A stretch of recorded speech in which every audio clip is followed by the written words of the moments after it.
যেটা সবথেকে গুরুত্বপূর্ণ খবর সেদিকে নজর রাখবো। আপনাদের স্মরণে থাকবে যে অমিত শাহ যেখানে এলেন সিএএ নিয়ে নির্দিষ্টভাবে ঘোষণা করে গেলেন, তার দুদিন পেরোলো না মমতা বন্দ্যোপাধ্যায় নাম না করে অমিত শাহকে আক্রমণ করলেন।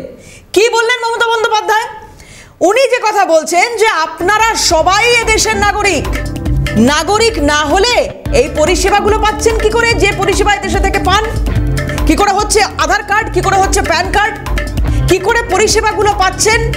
গোটা দেশের মানুষ যে পরিষেবা পাচ্ছেন আপনারাও সেই পরিষেবা পাচ্ছেন। এখন এই সুবিধাগুলো কেড়ে নেওয়া হচ্ছে, রাজনীতি করা হচ্ছে।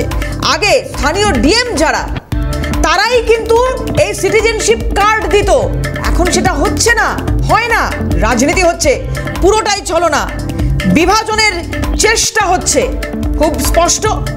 দুদিন আগে অমিত শাহজি এই বাংলায় দাঁড়িয়ে যে বার্তা দিয়ে গেলেন সিএএ লাগু হবে, চালু হবে, এদেশের আইন অধিকার, এবং তার 48 ঘন্টার মধ্যে পাল্টা মমতা বন্দ্যোপাধ্যায়ের এই বার্তা হিসেবে ধরে নেওয়া হবে, এমনটাই মনে করছেন রাজনৈতিক বিশ্লেষকরা।